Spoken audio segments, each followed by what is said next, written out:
Sabado-Linggo gusto pumasok niyo mga yan eh. Sobrang sipag! Ayan, no. Siyempre, ayan, binabati natin. Yung mama ko, si Mama Carna.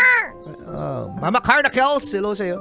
Miss Carna, Mama Carna, si Papi Gio, si Papi Paul, si Mama Benici, si Ate Nora, si Papa Jenny, si Kuya William, at saka siyempre, si Ma'am Chincha. Hello sa inyo. JBRI Department. Happy listening at sa Aidara Aesthetics. Uy, maraming salamat sa Aidara Aesthetics. Most especially sa kanilang branch dyan sa NU Building Mall of Asia. Aidara Aesthetics, thank you. Dali, magkwento ka na. Doon na nga kasi. Hello mga bata, mga yes friend, mga DDS, mga Pink Lawan at mga Pro BBM. Ang ating kwentong ng kwenta. Ang yung isang araw na pinamagatang ang sunflower. Uy, ang sunflower. Sa tuwing nakakakita ako, nakakarinig talaga ako ng sunflower, mga yes friend. Naalala ko talaga yung Plants vs. Zombie. Nakapaglaro kayo nun, Plants vs. Zombie. Yung may zombie tapos kakainin niyo yung mga plants. Oh. Naalala ko nun eh. Binanyan dito sa office. Binan sa office! Oo, binanyan dito sa office kasi yung mga computer dito, naka-install yung Plants vs. Zombies. Nakikita ng mga boss, maraming empleyado, maraming mga empleyado naglalaro ng Plants vs. Zombie. Sabi ni boss, burayin niyo yan! Burayin niyo yung Plants vs. Zombies na yan! Binan eh. Oh. Pwede na ako magkwento? Oo, dali. Oh. Ngayon, noong isang araw, yung tuloy, nalilito tuloy ako. Noong isang araw, sa malayong kagubatan ay merong isang buto ng sunflower. Uy, alam nyo ba? Uy, masarap yan! Sunflower seed. Dami mo sinasabi! Si Sexy Mega tsaka si Maria Morena nagdadala lagi ng sunflower seed. Sarap niyang papakin. Ano ngayon? Ano, meron pa? Wala na.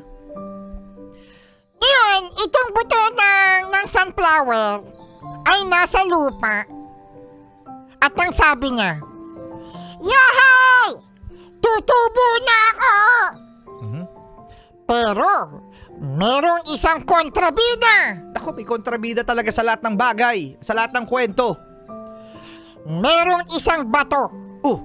Ano sabi ng bato? Sabi ng bato. Ano sabi mo? Ano sabi mo, sunflower seed? Sabi ng sunflower seed, tutubo na ako! Pero sabi ng bato, hindi ka tutubo kasi nandito ako sa ibabaw mo! Ang sabi ng baby seed ng sunflower, oh no! Patubuin mo ako! Sige na, please! Pero ang sabi ng bato, diyan ka lang! Hindi ka tutubo! Demonyo yan! Sama ng ugali, demonyo yung bato na yan! Ang sabi ng flower seed, gagawa ko ng paraan para tumubo! Pero sabi ng bato, hindi nga, kulit! Kulit dito, sabi nga dyan ka lang! Hindi kita patutubuhan! Umulan, umaraw, umulan, umaraw, umulan, umaraw, umulan, umaraw. Pero itong sisid ng sunflower ay nandun pa din.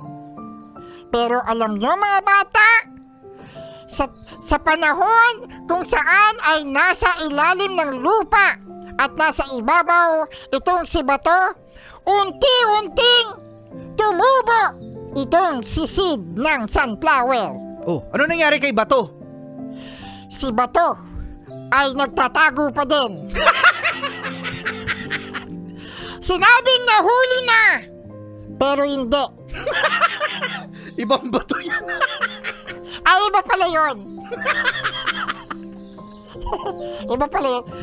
Sabi ng bato, Oh, sabi ng bato. ano nangyayari?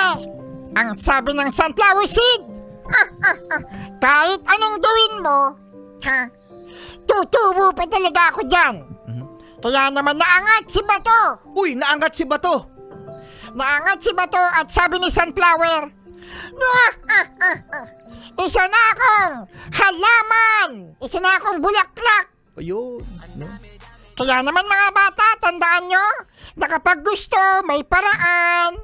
At kapag naman ayaw, edi wow. Pag ayaw, edi wow. Charlie Good morning, sexy Mega na. Sexy Mega na. Chillax 101 na, happy weekend! Ang inilit lang.